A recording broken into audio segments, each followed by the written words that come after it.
Hoy hablaremos acerca de lo que es la biopsia de vellosidades coriónicas. ¿Qué entonces es la biopsia de vellosidades coriónicas? Es una pequeña muestra que se toma de estas vellosidades coriónicas en la madre, ¿no? Estas vellosidades coriónicas se encuentran a nivel de la placenta y se toma una pequeña muestra de estas vellosidades para que se puedan llevar al laboratorio y poder analizar distintas patologías que se pueden analizar a nivel de esta biopsia, ¿no? Esta biopsia se puede tomar bien sea a través del abdomen o bien sea a través del cervix, es decir, se accede hasta la placenta a través del cervix de la madre y se toma una pequeña muestra.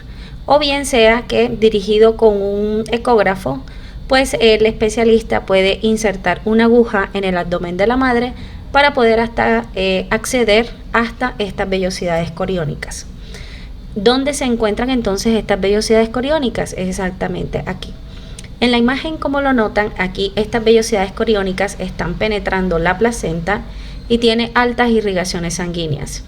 Entonces ustedes van a ver que estas vellosidades parecen o tienen mucha semejanza, como por ejemplo a las algas en el fondo del mar, muy parecidas a ellas, y tienen alta irrigación sanguínea, como les decía antes, ¿no? Estas vellosidades permiten el intercambio de nutrientes entre el bebé y la madre. Básicamente, digamos que esta es una de las fuentes principales por las cuales se puede nutrir el bebé. Y básicamente a este intercambio y gracias a esa irrigación sanguínea, básicamente el niño puede nutrirse pues de todos los alimentos que tiene la madre. Entonces básicamente el examen o el estudio consiste en sacar una pequeña muestra de esas vellosidades coriónicas. Es decir, básicamente se extraería una pequeña muestra como esta, aquí, a través de la aspiración con una aguja. Como les decía antes, esta aguja puede ser penetrada a través del abdomen de la madre, pero siempre guiada por un ecógrafo. Entonces el especialista, a medida que vaya haciendo la ecografía, va insertando en el abdomen de la madre la aguja con el fin de buscar o identificar dónde se encuentran esas vellosidades coriónicas y no lastimar o lesionar al bebé, lógicamente, ¿no? O bien se pueden acceder a través de la vagina, aquí a través del cervix, que sería este que tenemos aquí abajo.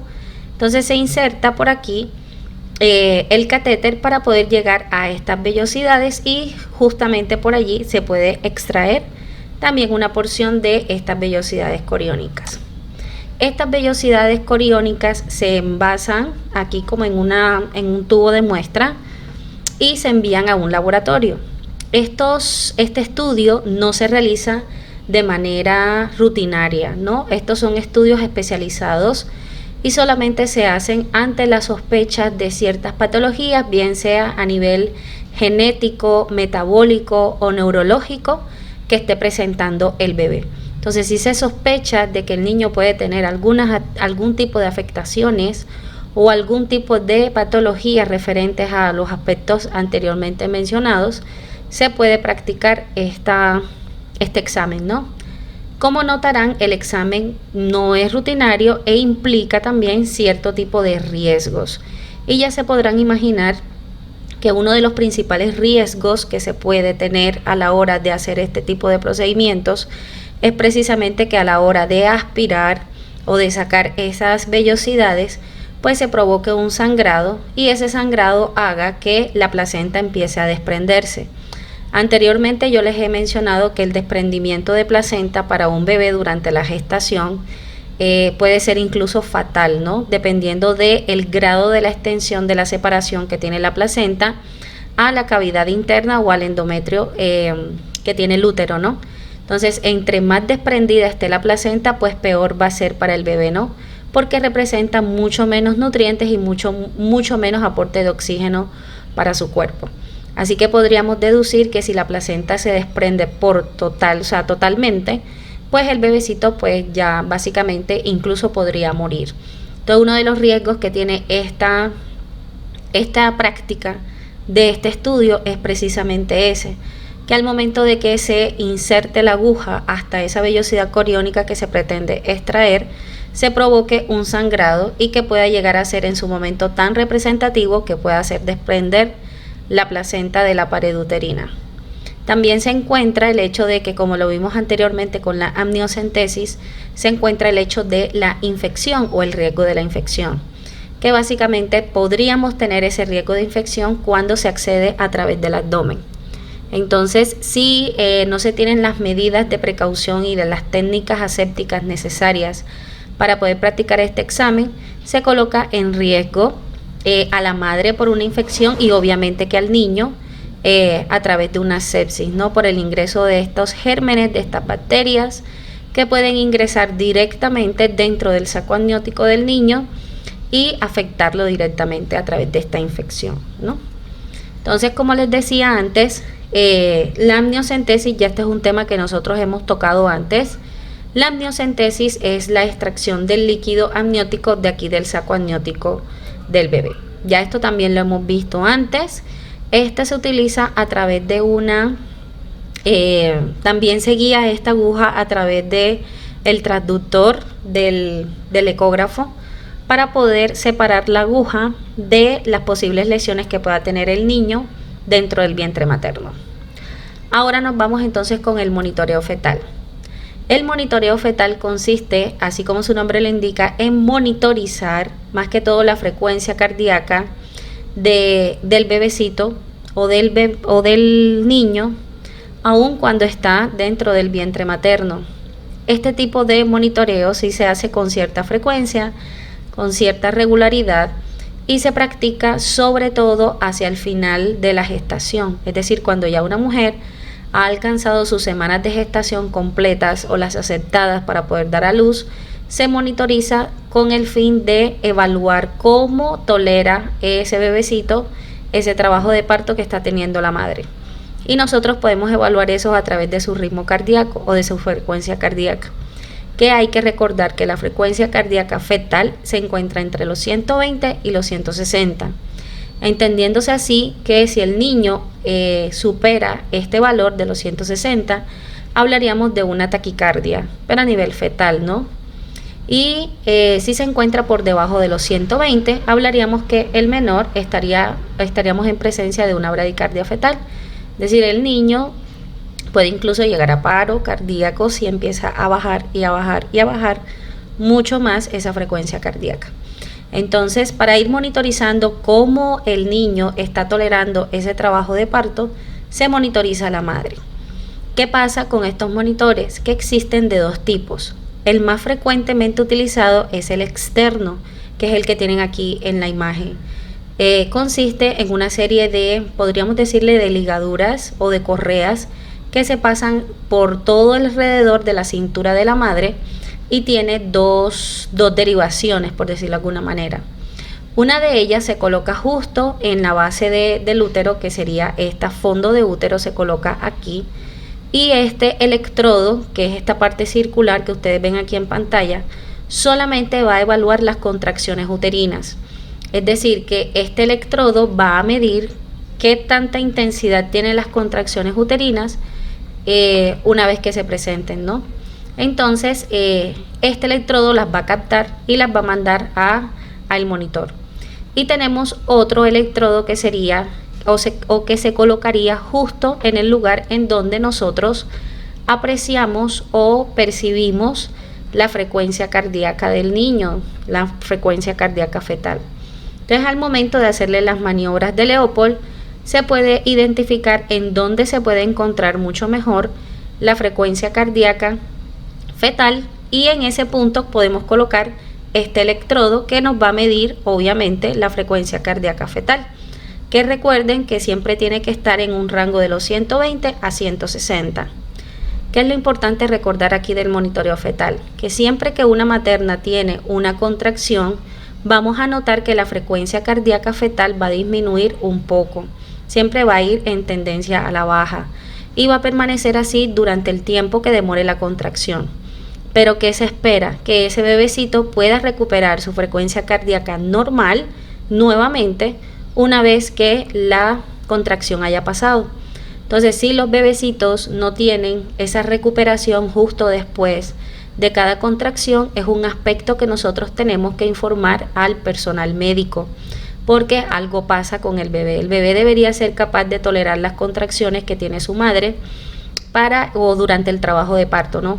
Entonces, digamos que eso es como cuando uno está sumergido en el agua, lo sumergen por un tiempo, uno es capaz de tolerar esa sumergida debajo del agua, pero no puede demorar mucho tiempo sumergido porque obviamente nos podemos ahogar. Imagínense algo como eso. Entonces, durante el proceso de la contracción, se corta ese flujo sanguíneo o se corta de manera momentánea ese flujo sanguíneo de la placenta hacia el bebé y por lo tanto durante ese tiempo al bebé se le priva de esa irrigación sanguínea y por lo tanto del aporte de oxígeno y los nutrientes y todo lo demás. Pero las contracciones demoran poco tiempo. Entonces, una vez que pase, lo que se espera es que el niño vuelva a recuperar nuevamente, alcance su frecuencia cardíaca fetal en los rangos que se consideran como normales.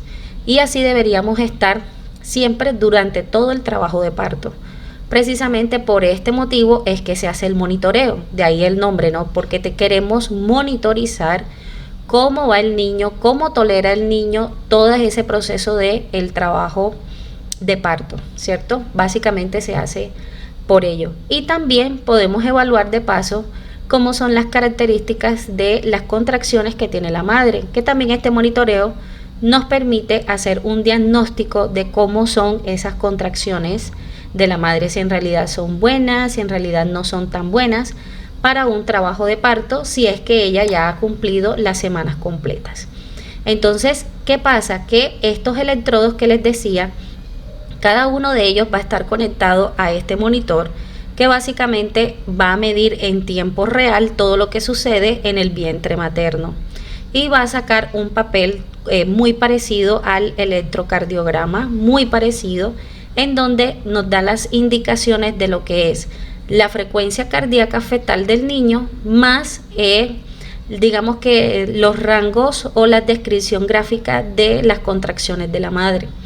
De hecho, nosotros podemos encontrar directamente en el monitor, podemos leer la frecuencia cardíaca fetal del niño directamente, ¿cierto?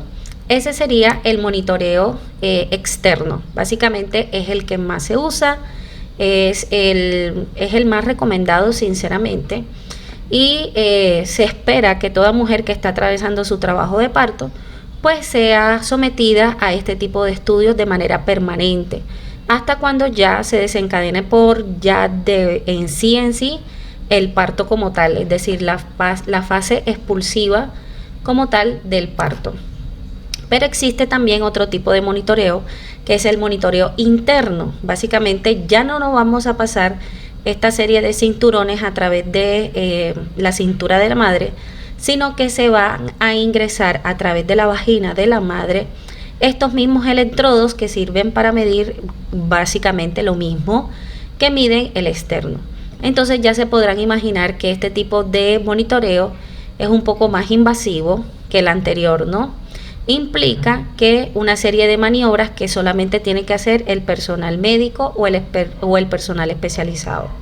Entonces, al igual que el monitoreo externo, tiene dos tipos de electrodos, por decirlo de alguna manera, siendo que estos electrodos, el que va a medir la frecuencia cardíaca fetal, se va a dosar a la cabeza del niño, ¿cierto? Porque es lo primero que vamos a encontrar una vez que nosotros accedemos a través del cervix de la madre hasta básicamente el útero, ¿cierto?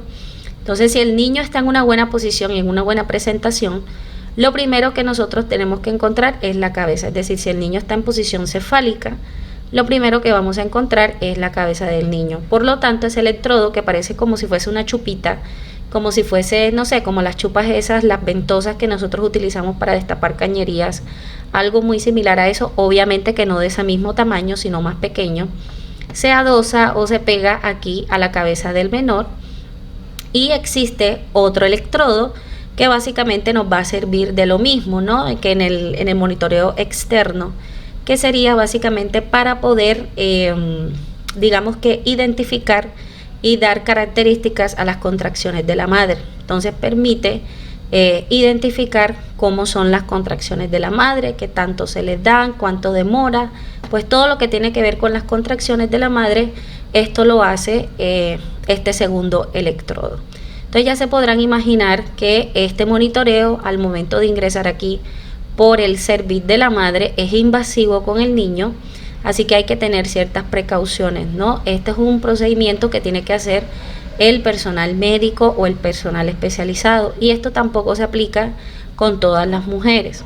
Usualmente los monitoreos más recomendados y los más usados son los monitoreos externos, precisamente porque son menos invasivos y digamos que una de las principales características de ese monitoreo es que no expone al niño a una sepsis por la invasión de su espacio en su saco amniótico, cosa que sí hace este monitoreo. Entonces esa ha sido la presentación de hoy, chicos. Muchísimas gracias.